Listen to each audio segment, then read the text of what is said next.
नमस्कार दोस्तों, मैं आपका दोस्त मनोहर आपका फिर से स्वागत करता हूं अपने चैनल आओ जीवन सवारे में।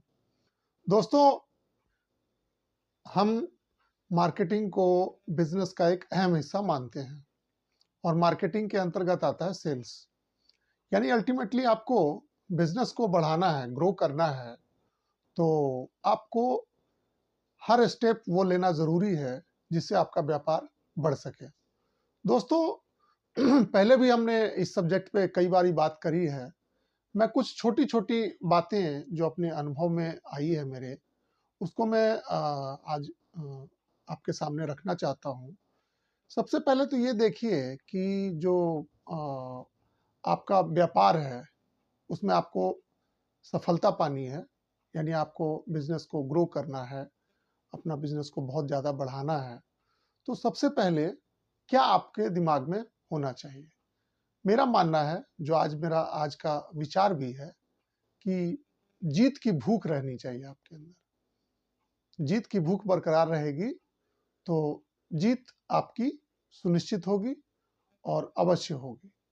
और उसके लिए फिर क्या होगा, फिर आप काम नहीं करेंगे, फिर आपके लिए वो मिशन बन जाएगा। तो आइए हम बात करेंगे आज कि क्या कुछ छोटे-छोटे ऐसे स्टेप्स हैं या छोटी-छोटी ऐसी बातें हैं जो अपने दिमाग में हमें रखना चाहिए, बिज़नेस को बढ़ाने के लिए, एक्सपेंड करने के लिए, ग्रो करने के लिए। सबसे पहले मेरा मानना है, अलग तरह से सोचिए। आपने अभी देखा होगा काफ़ी दिनों से एक ऐड चल रहा है कि पहले बिजली आएगी या पंखा आएगा। तो आम तौर पे जब मैंने भी पहले ये ऐड सुना था, तो मैंने भी इसको नोटिस किया। यानी इसमें क्या पॉइंट आया? नोटिस करना। क्या नोटिस किया मैंने? कि पहले बिजली आएगी तभी पंखा चलेगा। लेकिन जब आप ऐड खत्म हो जाता है, तो अंत में आपको क्या पता लगता है कि पहले पंखा आएगा, फिर बिजली आएगी। यानी कहने का मतलब मेरा ये है कि अलग तरह से सोचिए, जिससे आपको अलग तरह से समाधान भी मिलेगा और आप वो चीज़ हासिल करेंगे जो अभी तक हासिल नहीं किया है।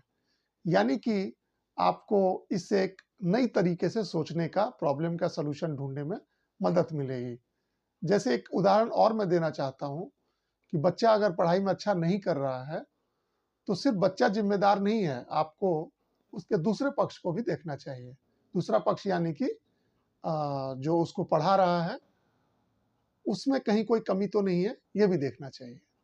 दूसरी बात करते हैं कि अपने प्रोडक्ट या सर्विसेज़ जो भी आप काम कर रहे हैं या करते आ रहे हैं, तो उसमें आपको क्या करने की गुंजाइश है? क्या प्रोडक्ट में कोई बदलाव की ज़रूरत है, सर्विस में कोई बदलाव की ज़रूरत है? आपका कॉम्पिटिटर क्या कर रहा है? ये आपको देखने की ज़रूरत है।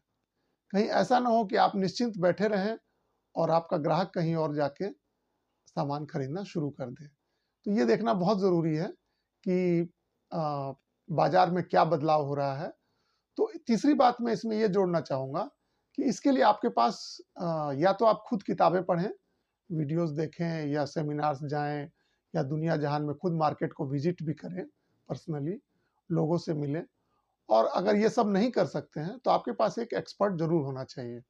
एक्सपर्ट मेरा कहने का मतलब ये है, जो सेल्स का एक्सपर्ट हो, बिज़नेस का एक्सपर्ट हो या किसी को आप मेंटर मानते हो, तो यानी एक कोच का होना बहुत ज़रूरी है। एज़ ए फ्रेंड हो या तो पेड हो, यानी आपका ज़रूर एक संपर्क सूत्र होना चाहिए, जो आपके बिज़नेस के बारे में नई-नई बातें या जो बदलाव हो रहा है, उसके बारे में आपको बता सकें। नहीं तो आपकी भी हालत वही हो जाएगी। कई लोगों को आपने देखा होगा कि सरकार की गलतियाँ निकालने में, बाज़ार का की गलतियाँ निकालने, ऑनलाइन मार्केटिंग प्लेटफ़ॉर्म को गाली देने, उससे कोई हल नहीं निकलने वाला है। हल निकलेगा आपके अपनी प्रॉब्लम्स को कैसे सॉल्यूशन करते हैं आप और उसको कैसे देखते हैं। आगे जो मैं चौथी बात कहना चाहता हूँ कि आप अपना किसी भी तरीके से अपना नेटवर्क ज़रूर बढ़ाइए। अपना लिंक ज़रूर बढ़ाइए, कस्टमर बेस को बढ़ाइए, चाहे ऑफ़लाइन हो या ऑनलाइन हो और ये बढ़ाते रहिए। क्योंकि हमेशा याद रखिए कि नए पत्ते भी आएँगे और पतझड़ भी आएगा। तो आप ये मान के मत चलिएगा कभी भी कि ग्राहक सदा आपके साथ रहेगा। अगली बात जो आती है 5वीं बात कि बाज़ार का जो अभी रवैया है या परचेज करने का लोगों का जो तरीका है, उस पर भी आपको ध्यान देना है। क्या टूल्स, क्या टेक्नोलॉजी, कस्टमर का क्या बिहेवियर पैटर्न है, कैसे खरीद रहे हैं वो, क्या जो पहले खरीदते थे वैसे ही आज भी खरीद रहे हैं, क्या उसमें कोई नीतिगत बदलाव आया है। जैसे मैंने अपने लाइन में देखा है कि हमारा जो फाइन केमिकल्स का लाइन है, इसमें ज़्यादातर जो आर-एन-डीज़ वगैरह जो गवर्नमेंट के होते हैं, जो परचेज करते थे, पहले के खरीदने में और आज के खरीदने के कई तरीकों में बदलाव आ गया है। जैसे गवर्नमेंट ई-मार्केट से भी वो परचेज करने लग गए हैं। तो हमें ऐसा लगता है कि हमें ऑर्डर्स नहीं मिल रहे हैं। यानी आपको ये देखना है कि हम कहाँ पे लैग कर रहे हैं। कॉम्पिटिशन बढ़ गया है, उनको रेट्स की जानकारी जल्दी मिल जा रही है, ऑनलाइन मिल जा रही है।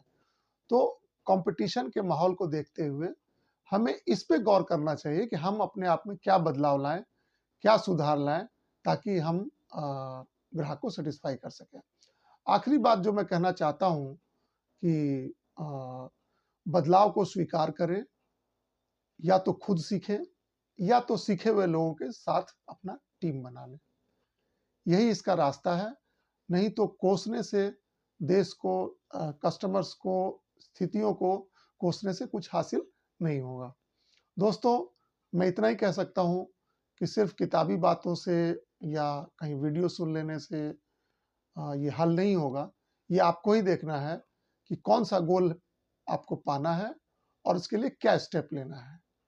दोस्तों, आखिर में एक बात फिर दोहराना चाहूँगा कि जो भी आप काम कर रहे हैं, उसमें आप हमेशा बदलाव की गुंजाइश को परखें और अपने मेंटर या एक्सपर्ट लोगों की सलाह लें, और उससे आपको फ़ायदा हो सकता है। यानी मूल बात जो यहाँ पे एक बात उठ के आती है कि किताब पढ़ के कोई क्रिकेट के मैदान में छक्का नहीं मार सकता है। उसके लिए उसको मैदान में उतरना भी होता है और उसके लिए प्रैक्टिस भी करनी होती है। और हाँ, प्रैक्टिस का मतलब गलत चीज़ की प्रैक्टिस मत कर लेना। गलत चीज़ की प्रैक्टिस करेंगे तो रिजल्ट भी गलत आएगा। अच्छी चीज़ की प्रैक्टिस करनी है।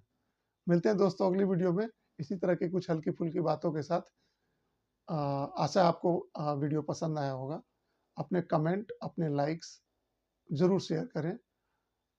इससे हमारा भी हौसला बढ़ेगा, और कोई ऐसा सब्जेक्ट जो आपको डे टू डे लाइफ में, बिज़नेस में ऐसा लगता है कि जिस पे बात की जा सकती है, तो ज़रूर कमेंट सेक्शन में लिखें। धन्यवाद दोस्तों, मिलते हैं अगली वीडियो में। नमस्कार दोस्तों।